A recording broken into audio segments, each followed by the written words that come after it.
Assalamualaikum warahmatullahi wabarakatuh. Perkenalkan, nama saya Sulfaini. Jadi di sini saya akan memaparkan materi selanjutnya dan melanjutkan pemaparan dari rekan saya Eka Paramita. Jadi adapun yang menjadi pembahasan saya kali ini adalah mengenai mitos kewirausahaan. Baik, sebelum kita melangkah kepada intinya, perlu kita ketahui bersama bahwasanya mitos itu adalah bagian dari suatu faktor yang berupa kisah berlatar masa lampau yang dianggap benar-benar terjadi oleh penganutnya. Jadi bisa dibilang mitos itu suatu yang dipercayai oleh seseorang pernah terjadi, dipercayai di suatu tempat tersebut, yang dipercayai oleh seseorang yang berdomisili di suatu tempat tersebut yang pernah terjadi di masa lampau.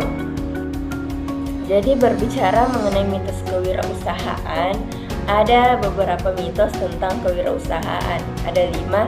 Jadi yang pertama itu, wirausahawan adalah pekerja bukan pemikir. Jadi ini salah ya, yang mengatakan bahwasanya wirausahawan itu hanya pekerja, hanya bukan pemikir, itu salah. Karena dari hasil pemikirannya lah yang muncul ide-ide untuk dia melakukan suatu kegiatan usaha. Yang kedua ada wirausahawan tidak dapat menyesuaikan diri.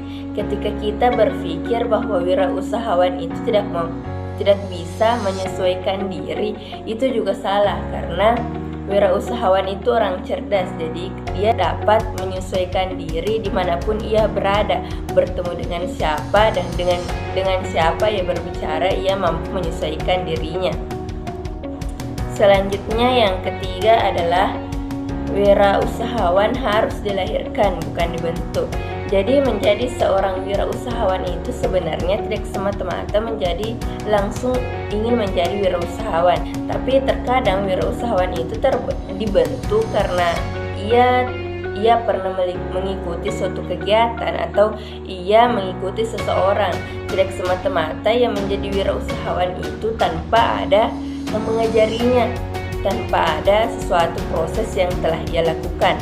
Adapun yang keempat itu wirausahawan hanya membutuhkan uang. Jadi tidak, wirausahawan itu tidak semata-mata hanya membutuhkan uang, melainkan ia juga memanfaatkan kegiatan wirausahawannya itu dengan membantu orang lain. Dia tidak semata-mata karena ia hanya memerlukan uang. Nah, yang terakhir,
terdapat 3 pendekatan dalam pandangan bersifat makro ini.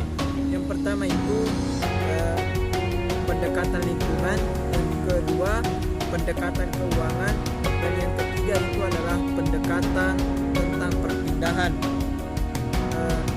Dan yang berikutnya itu mengenai pendekatan makro dalam konsep kewirausahaan. Jadi